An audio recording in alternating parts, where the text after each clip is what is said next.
Welcome to Just Some Guy Trading with 2021 World Champion Trader Kevin McCormick. Welcome back to Just Some Guy Trading. This is my weekly outlook for July 16th. This week's outlook is going to be short and sweet because I have a crazy weekend ahead of me, but I wanted to make sure I got an update to all of my viewers about the S&P 500 trade and a few other things I see in the market right now. So this week we're going to go US dollar, silver, soybeans, and finish up with the S&P 500. But US dollar, silver, and soybeans is going to be short and sweet. We're not even going to get into the charts this week. So like I said, short and sweet. Stay tuned for a very quick outlook. As always, this video is for educational purposes only. Alrighty, so what do I see going on right now? Last week, I kind of said in passing that I saw the dollar was set up for a decline. I wish I would have done a deeper dive on it, but we had a huge decline in the dollar this week.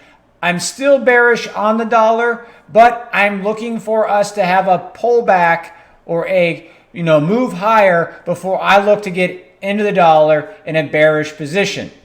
When it comes to soybeans, I had a tweet this week about it. The USDA report about ending stocks caused it to go down.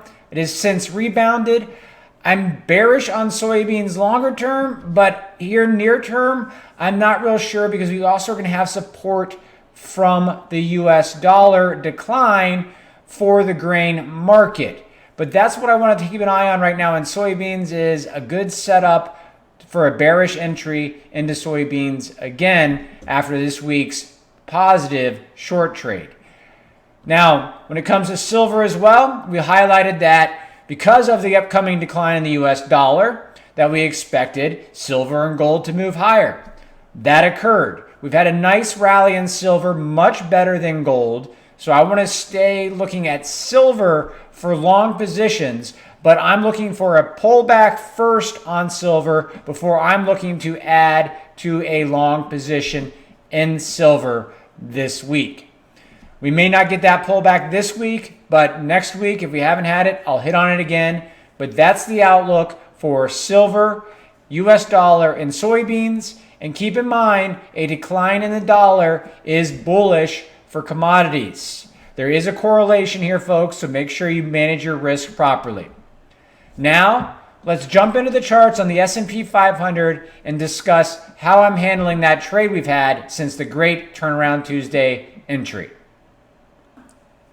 Before we jump into the chart for the S&P 500, I wanted to highlight that I do give updates from time to time on my Twitter feed. If you're not following me yet, you can follow me on Twitter. It's Kevin McCormick at Kevin McCormick 2016. And as you can see here, I gave an update saying that I closed out part of my S&P 500 position that we've had in place since 627 today because we hit resistance levels. So that's why I wanted to do a deep dive on this video to make sure I cover this for all of our viewers to see why I'm in this place and what I see in the future.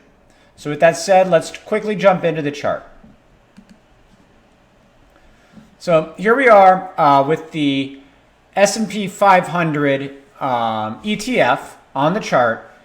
And basically right now, the stock market is following my July outlook that I released before. If you haven't watched my outlook for July in the second half, I recommend going to see it, and I'll put a link up above so you can go check out that video. But basically, that's part of the reason why I closed out my position today, in addition to the fact that we hit a 13 sell signal earlier this week, one of the things I said I was waiting for, and with propulsion, we hit our target range today, and when we hit up against that target range, the market started to pull back.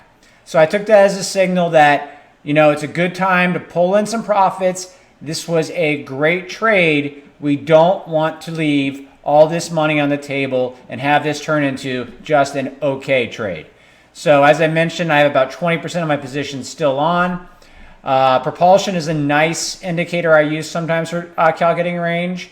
If you're a Larry Williams follower, he likes to use target shooter, which just takes this range here, and symmetrically speaking, it should come back up into this area. And, two indicators saying the same thing, among other things I use as well. and they're both highlighting the same idea that we may be entering an area of resistance.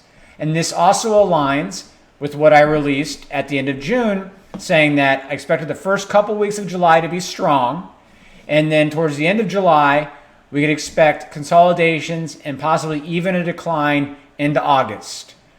We set up these plans ahead of time so that when the market starts to do what we expected, we remind ourselves that we're traders, not investors at this point, and that when we have things go our way, we got to make sure and take those profits. So to highlight again this week, if you're still long in this position, I recommend getting tight stops right now, because today we had good earnings from the banks. We had a rally, and then the sellers came in. We could be experiencing the same thing next week. But if you want to have an idea of where the market could go, if we do have a pullback, the next level of propulsion says right here, we could head all the way back down to basically where we entered the market before with the turnaround Tuesday trade. I would suspect that we will start to get buyers on any pullback. A lot of the hedge funds have capitulated and closed their short positions, and they had a terrible first half compared to the market. So they're going to be chasing returns in the second half of this year. So if you're a long-term investor, I recommend buying on pullbacks right now. I do expect the market to finish higher than it is today at the end of the year.